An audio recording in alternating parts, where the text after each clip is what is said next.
உச்சநீதிமன்றம் அடித்த அடியில் மீண்டும் உயர் நீதிமன்றத்திற்கே ஓடிய ஸ்டாலின்.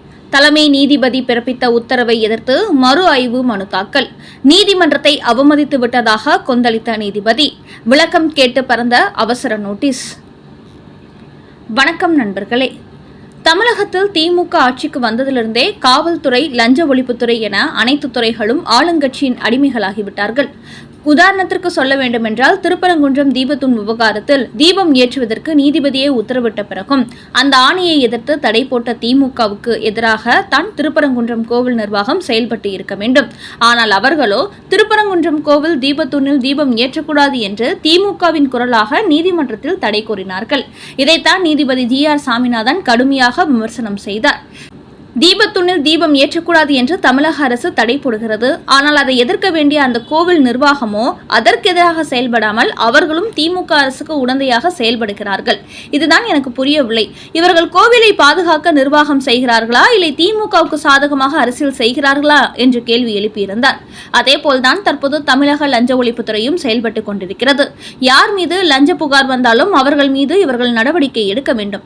ஆனால் அமைச்சர் கே.என். நேரு ஊழல் குறித்த ஆதாரங்களை அமலாக்கத்துறை அனுப்பியதோடு அவர் மீது வழக்கு பதிவு செய்ய உச்சநீதிமன்றம் உத்தரவு போட்ட பிறகும் கூட வழக்கு பதிவு செய்யாமல் நீதிமன்ற அவமதிப்பு செய்துள்ளார்கள். ஏற்கனவே அமலாக்கத்துறை அனுப்பிய ஆவணங்கள் அடிப்படையில் அவர் மீது பொறுப்பு டிஜிபி வழக்கு பதிவு செய்யவில்லை. இதனால் அதிமுக சார்பில் சென்னை உயர் நீதிமன்றத்தில் அமலாக்கத்துறை அனுப்பிய ஆவணங்கள் அடிப்படையில் அமைச்சர் நேரு மீது வழக்கு பதிவு செய்ய உத்தரவு போடுமாறு வழக்கு தொடுத்தார்கள். அதை விசாரித்த சென்னை உயர் நீதிமன்ற தலைமை நீதிபதி ஸ்ரீவஸ்தவா அமைச்சர் கே.என். நேரு மீது லஞ்ச ஒழிப்புத்துறை உடனடியாக வழக்கு பதிவு செய்ய வேண்டும் என்று உத்தரவு போட்டார். ஆனால் அவர்கள் இப்போது வரை அதை செய்யவில்லை. அதோடு திமுகவினரோ உச்சநீதிமன்றத்தில் உயர் நீதிமன்றத்தின் இந்த தீர்ப்பை ரத்து செய்ய மேல்முறையீடு செய்தார்கள். அதற்கு அவர்களோ உயர் நீதிமன்றம் போட்ட உத்தரவை நிறைவேற்றுமாறு லஞ்ச ஒழிப்புத்துறைக்கு உத்தரவிட்டார்கள். இதனால் திமுக வசமாக சிக்கிக் கொண்டது. இந்த நிலையில்தான் கே.என். நேருவை அமலாக்கத்துறை நெருங்கிவிடக் கூடாது என்ற ஒரே காரணத்திற்காக தற்போது தமிழக அரசு சார்பில் சென்னை உயர் நீதிமன்றம் பிறப்பித்த இந்த உத்தரவையே மறு ஆய்வு செய்ய வேண்டும் என்று மனு தாக்கல் செய்துள்ளார்கள். இது உயர் நீதிமன்ற தலைமை நீதிபதியை கடும் கோபத்துக்கு உள்ளாக்கியிருக்கிறது. தான் போட்ட உத்தரவை நிறைவேற்றாமல் தனது தீர்ப்பையே மறு ஆய்வு செய்ய வேண்டும் என்று இவர்கள் மனு தாக்கல் செய்திருப்பதால் நீதிமன்ற தீர்ப்பை லஞ்ச ஒழிப்புத்துறை நிறைவேற்றாமல் அவமதிப்பு செய்துவிட்டதாக தனது ஆதங்கத்தை வெளிப்படுத்தியுள்ளார் தலைமை நீதிபதி.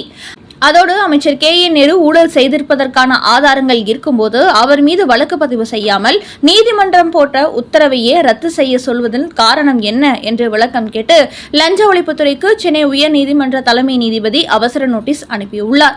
அந்த அளவுக்கு திமுகவை பொறுத்தவரை கே.என். நேரு மீது வழக்கு பதிவு செய்துவிடவே கூடாது என்பதற்காக தற்போது அதை எதிர்த்து மறு ஆய்வு மனு தாக்கல் செய்துள்ளார்கள்.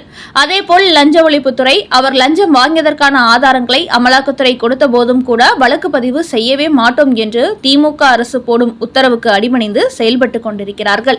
அந்த அளவுக்கு திமுக ஆட்சியில் லஞ்ச ஒழிப்புத்துறை கூட லஞ்சம் வாங்கிய ஒரு திமுக அமைச்சரை பாதுகாக்க வேண்டும் என்பதற்காகவே செயல்பட்டுக் கொண்டிருக்கிறது. குறிப்பாக மு.க. ஸ்டாலினை பொறுத்தவரை தேர்தல் தேதி அறிவிக்கப்பட்டுவிட்டால் அதன் பிறகு நடவடிக்கை எடுக்க மாட்டார்கள் என்ற கோணத்தில் அதுவரை எப்படியாவது இழுத்தடிக்க வேண்டும் என்று இதுபோன்ற செயல்பாட்டில் ஈடுபட்டு இருப்பதாகவும் அரசியல் வட்டாரங்களில் கூறுகிறார்கள். அடுத்த செய்தி. 28+1 காங்கிரசுடன் கூட்டணியை உறுதிப்படுத்திய திமுக. இறங்கி வந்தது திமுகவா காங்கிரஸா? திமுக கூட்டணியில் இடம்பெற்றுள்ள காங்கிரஸ் கட்சி இதுவரை இல்லாத அளவுக்கு சட்டமன்ற தேர்தல் தொடங்கியதிலிருந்தே ஆட்சி அதிகாரத்தில் பங்கு, கூடுதல் தொகுதி என்று கோரிக்கை வைத்து வந்தது. ஆனால் மு.க. ஸ்டாலின் ஆட்சி அதிகாரத்தில் பங்கு தருவதற்கு வாய்ப்பே இல்லை என்று திட்டவட்டமாக கூறிவிட்டார். அதோடு காங்கிரஸ் கட்சிக்கு கடந்த தேர்தலை போன்று 25 தொகுதி மட்டுமே தர முடியும் என்றும் கூறி வந்தார். இதன் காரணமாக கூட்டணி ஒப்பந்தம் முடிவுக்கு வராமல் இழுபறி நீடித்து வந்தது. இந்த நிலையில்தான் நேற்று காங்கிரஸ் கட்சியின் மூத்த தலைவர் ப. சிதம்பரம் மு.க. ஸ்டாலினை அவரது இல்லத்தில் சந்தித்து தொகுதி பங்கீடு குறித்து பேச்சுவார்த்தை நடத்தினார். அப்போது காங்கிரஸ் கட்சி தரப்பில் 41 தொகுதி கேட்பதாக ஸ்டாலினிடத்தில் அவர் கூறியிருக்கிறார். அதற்கு அவரோ 25 தொகுதி ஒரு ராஜ்யசபா சீட் என்று தனது நிலைப்பாட்டை கூறியுள்ளார். திமுக கூட்டணிக்கு அதிகமான கட்சிகள் வந்திருப்பதால் இதற்கு மேல் தொகுதிகள் தருவதற்கு வாய்ப்பில்லை என்று கூறியுள்ளார்.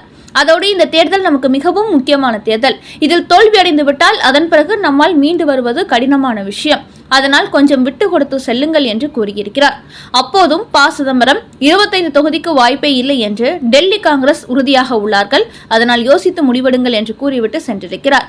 இதன் காரணமாகவே இப்படியே விட்டால் காங்கிரஸ் கட்சி திமுக கூட்டணி விட்டு வெளியேறுவதற்கும் வாய்ப்பிருக்கிறது என்று மு.க. ஸ்டாலினும் கனிமொழியும் ஆலோசனை நடத்தியுள்ளார்கள். அதன் பிறகுதான் நேற்று மாலை சோனியா காந்தி மற்றும் ராகுல் காந்திக்கு கால் பண்ணி 28 தொகுதி ஒரு ராஜ்யசபா எம்பி சீட் என்று டீல் போட்டுள்ளார் ஸ்டாலின். அதனால் கடந்த ஒரு சில மாதங்களாகவே திமுக கூட்டணியிலிருந்து காங்கிரஸ் கட்சி வெளியேறி விடுமோ என்று சலசலப்பு வந்த நிலையில் தற்போது கூட்டணி உறுதியாகிவிட்டதாக அண்ணா அறிவாலய வட்டாரங்களில் தகவல்கள் வெளியாகியுள்ளன.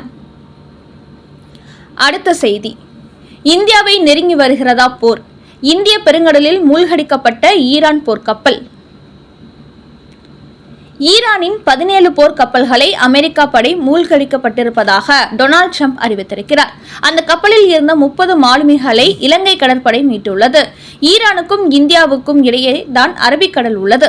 அந்த கடல் பகுதி வழியாகத்தான் இந்தியா மத்திய கிழக்கு நாடுகளுக்கிடையே வர்த்தக தொடர்பை வைத்துள்ளது. அதேபோல் இந்தியா இலங்கை நாடுகளுக்கு இடையே இந்திய பெருங்கடல் உள்ளது. தற்போது ஈரானின் போர்க்கப்பலானது இந்திய பெருங்கடல் பகுதியில் தான் மூழ்கடிக்கப்பட்டிருக்கிறது. இதுவரை கடந்த 5 நாட்களாக மத்திய கிழக்கு நாடுகளுக்கு இடையே நடைபெற்று வரும் இந்த போரானது தற்போது இந்திய பெருங்கடல் வரை நெருங்கி வந்திருப்பது இந்தியா மற்றும் இலங்கை நாடுகளுக்கு அதிர்ச்சியை கொடுத்திருக்கிறது. அடுத்தடுத்து இதுபோன்ற தாக்குதல்கள் இந்திய பெருங்கடல் பகுதியில் நடைபெற்றால் இந்தியாவுக்கும் இலங்கைக்கும் பாதிப்பு ஏற்படும் என்ற அச்சம் ஏற்பட்டிருப்பதோடு 2 நாடுகளுமே கடற்கரை பகுதிகளில் தங்களது பாதுகாப்பை அதிகப்படுத்தியுள்ளன. அதோடு ஈரான் தங்களுக்கு ஆதரவாளர்களை தங்கள் பக்கம் இழுத்து வருவது போன்று அமெரிக்கா, இஸ்ரேல் போன்ற நாடுகளும் தங்களது ஆதரவு நாடுகளை அதிகப்படுத்திக் கொண்டு வருகிறார்கள். அடுத்த செய்தி, பீகார் முதலமைச்சர் பதவியிலிருந்து விலகும் நிதிஷ்குமார், என்ன காரணம்?